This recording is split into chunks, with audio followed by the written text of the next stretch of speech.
Alright, so this is probably gonna be the last video in this world. Unfortunately, I'm gonna have to temporarily retire this world right here. That has to do with hardware. It's a hardware issue, whatever. You know, the TPS issue that I'm having, the tick lag issue that I'm having. It's not something that's completely fixable. It's a hardware issue. You just have to get better hardware in order for it to process everything that's going on. I'll talk about it in a minute once I get down to the other end of the base where I can talk about the issues that I'm having with certain contraptions or whatever. But I'm right here basically completing my transportation system to get back and forth down the base. This is probably gonna be the last thing I do in this world.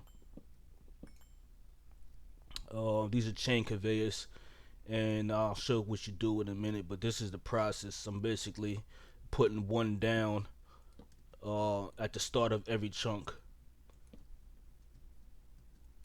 And I had a ton of these. I had like 30 or something of these that I made up. These aren't too hard really to make.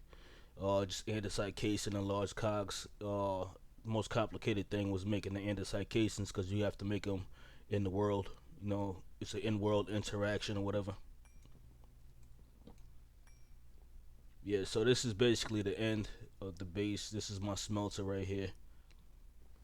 So if I turn off the chunk borders or whatever, let's get all of this back down on the bar and get my chains. The chains were easy to make because this is made out of basically zinc. That's a recipe for that's a Greg Tech recipe or whatever. So I could use zinc and zinc nuggets. I'm not using iron rings and all of that. I could, but you know, I got enough to do that. But I have to make the rings first, and I just don't feel like making iron rings right now. Got to make them out the rods, and you got to do all kind of stuff. I don't feel like doing all of that. So you can also make steel. I don't know why you would want to use steel or route steel, wrought steel or whatever. You know what I'm saying? But anyway, I got two what's the names of two stacks of chains. So you just right click on it, and it'll show you. It'll connect. So I'm gonna do this all the way down to the other end of this base, and showcase what I'm talking about. This that is 2 blocks down from that because I needed to go underneath these fixtures or whatever, and I didn't want to interrupt too much stuff.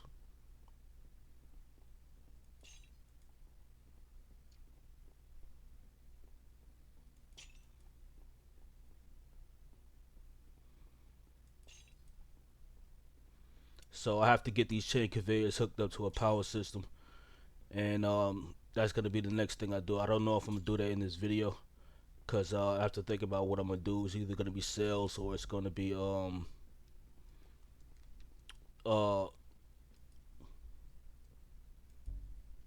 is that in the way? It's in the way. Wow. Okay.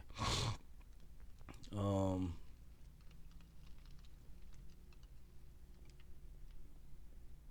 I know it's gonna have an issue coming into the main part. Maybe I gotta put one right here, and we're gonna loop around. All right. That's gonna take two more off. That's fine.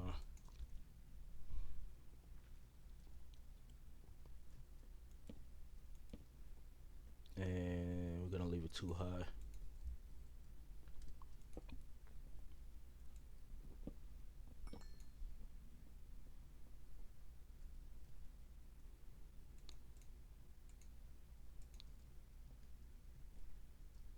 And put the other one here, right here.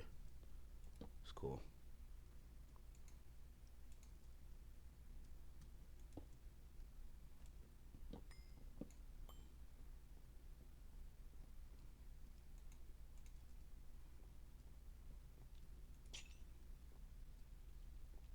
Why did this, so it wouldn't connect the entire time, and now it wants to connect?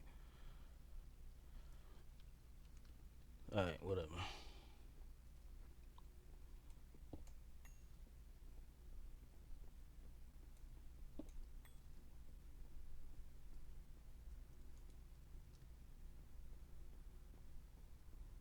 I don't know if I'm gonna be able to make it, but that's the reason why I got all the zinc on me. I'd easily make more chains or whatever.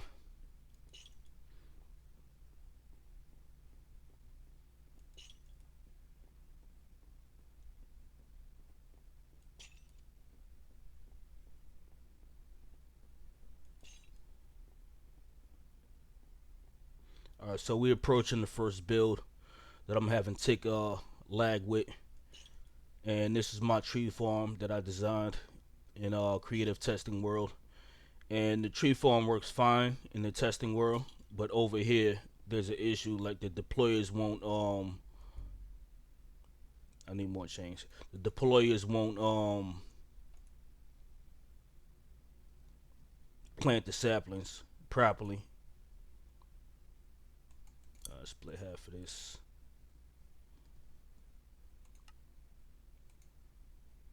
I'm gonna need more than that.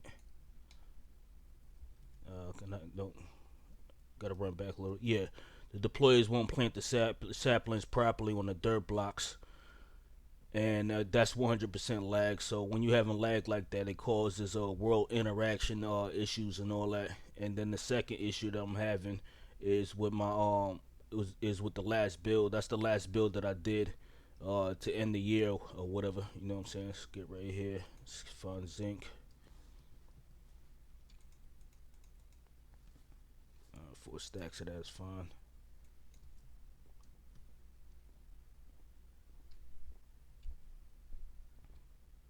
The chain conveyors also is gonna be part of a larger network once I put the frog ports up. If you don't know about frog ports, it's a create thing or whatever. It's gonna basically create a logistic system, and I'll be able to send packages down these chains to different areas, different parts of the base or whatever. Um, yeah, so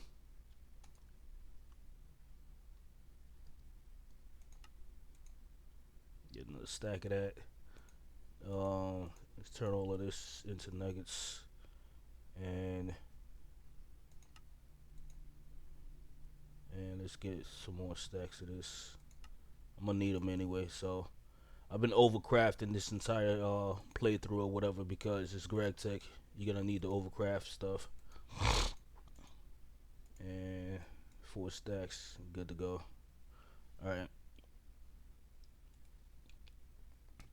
And I'm glad I rediscovered this extendo grip that I have in my hand right here, because I was cutting trees down manually by hand, and you know, pillaring all the way up to the top of the trees just to get to the leaves. I forgot all about this.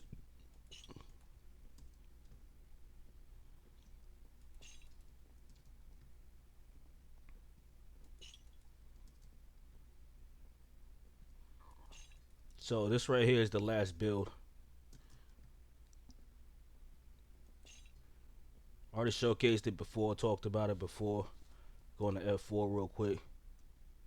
And I had extended, had to redesign this again. So in the beginning, I only had these 6 modules right here for the power system, and then the generator coils right here, and this is the on and off switch right here.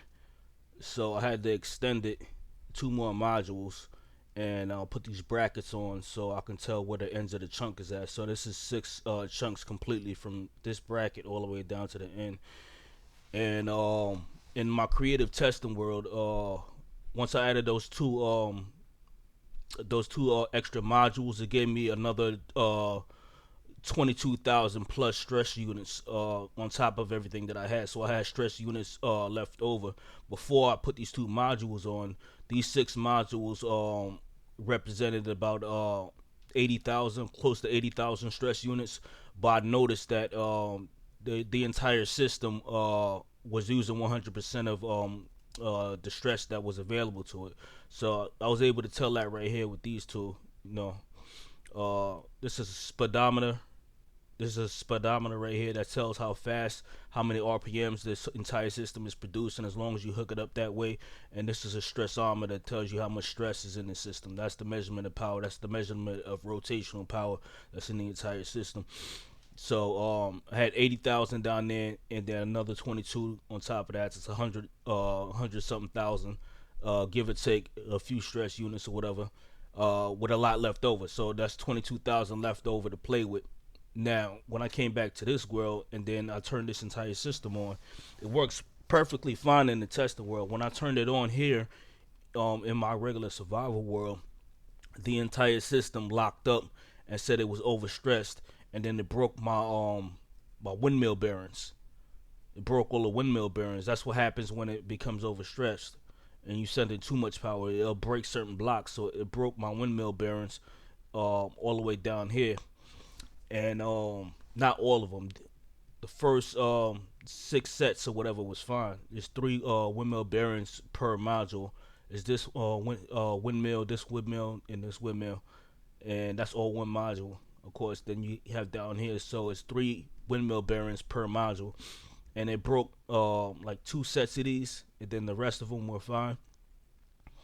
So the only way I could get this working properly in my survival world was to basically go into the settings for create and disable. When you go down to kinetics, disable the stress. So right now the stress is disabled. That was the only way I can get it to work properly, and I really don't want to play like that because that's turning off the entire power system. No, I know it works because of my creative testing world, and that's in the same instance, in the same pack. So I know this works, and there's nothing wrong with it. It's the TPS issue. You know what I'm saying? So right now, where it says integrated server on the top left hand side, 2 lines down from where it says Minecraft 120.1, is the server's at 10 milliseconds a tick, and it's supposed to be at 20. So that's lag, basically. And with my tree farm, same thing. It works fine in the creative world, but over here when I run it, it won't plant the saplings, and these saplings won't grow. These saplings been here since forever. They're not growing properly, so it's not being ticked randomly. There's something called there's a mechanical random ticks or whatever that's part of the game code. So these saplings aren't actually growing. It should have been grown a long time ago. Every time I run through this what's the name, and then I have these chunks force loaded, so that's how I can tell it's lagging. So unfortunately, that has to do with your hardware. You know, it can't handle too many. If you build too many complex redstone contraptions or whatever, it'll slow your computer down if you don't have a decent enough computer. I'm playing on a laptop, and I'm also playing on a MacBook, so it's not a PC at all. You know what I'm saying? I had to optimize it in order to get it to really run MC the way that I wanted to run it, and that's the reason why I basically create my own packs, and I've been doing it for years, so I can run it in an optimized way for my hardware. Um, yeah, that's basically what it is. You know what I'm saying? So this world is basically in maintenance mode. I'm probably gonna archive this entire instance. Basically, you know what I'm saying? When I shut it down, I'm gonna just zip it up, create a couple of copies, and throw it on the flash drive and leave it somewhere. And I'll come back to it once I get a new computer, which is not too far off. You know what I'm saying? It's still gonna take me time to get the money up to do that because I also gotta get a monitor as well. But yeah, there's only so much I could go, so I'm gonna have to retire this world and move on to one of my older worlds and play that, or go and play another instance. I'm probably gonna go to my old world, my old custom mod pack. I just fixed that world or whatever, and I just moved my items over, and they're modded items as well, not just vanilla items, from one world to a new world, because the old world got corrupted. Um, yeah, so that's basically it. This chain system, I have to hook it up to power. Once I hook it up to power and everything's running, then I'll be able to showcase how I can traverse this to get from one end of the base to the other.